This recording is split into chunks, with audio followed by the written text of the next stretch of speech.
Si vous pensez qu'une méthode doit être utilisée à la lettre, vous vous trompez. N'oubliez jamais qu'une méthode doit servir le projet et non l'inverse. Je le répète, il s'agit d'apporter de la valeur au projet à chaque instant. C'est dans cet esprit qu'il est important d'adapter, voire de personnaliser notre méthode PM Square.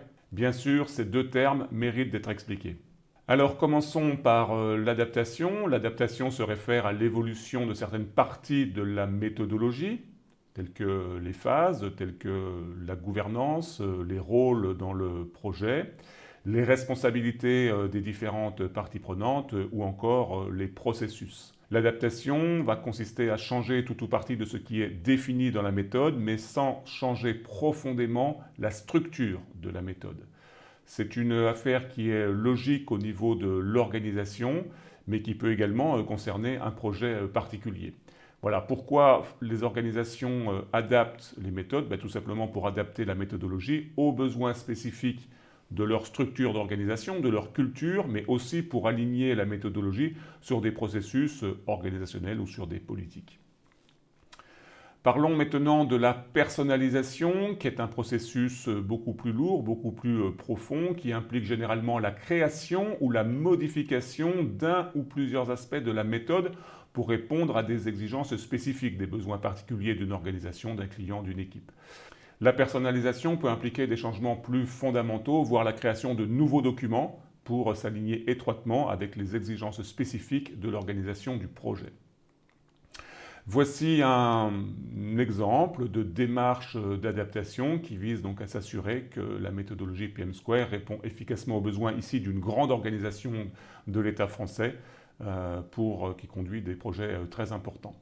Donc la première étape de cette démarche d'adaptation et de personnalisation a consisté à étudier la faisabilité de la démarche, de l'adaptation et de la personnalisation elle-même. À partir de quoi? À partir de l'existant dans l'organisation, en l'occurrence là des directives de niveau ministériel, des méthodes déjà existantes, des procédures, de la culture, des modèles de documents. Donc il faut prendre tout ça en compte, regarder si c'est compatible avec PM Square.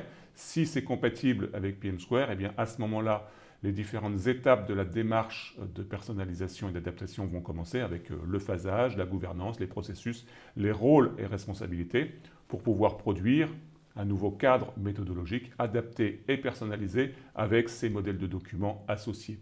Voilà un retour d'expérience d'une opération que j'ai eu l'occasion de conduire en quelques semaines pour un grand ministère français.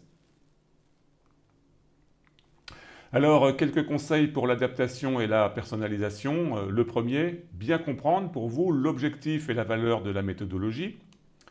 Ne surtout pas couper, mais personnaliser ou adapter. Couper, ce serait enlever une phase ou une étape importante dans le projet et ça pourrait conduire à une défaillance de projet.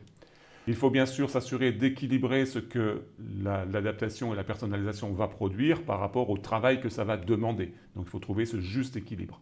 Et puis enfin, il faut supprimer le gaspillage, mais toujours rester dans le respect de l'intégrité de la méthode. Voilà, ne pas sacrifier l'esprit de la méthode tout en supprimant ce qui n'aurait pas d'utilité dans le cadre de votre projet. Donc voilà les conseils que je peux vous donner pour l'adaptation et la personnalisation de PM Square dans votre contexte.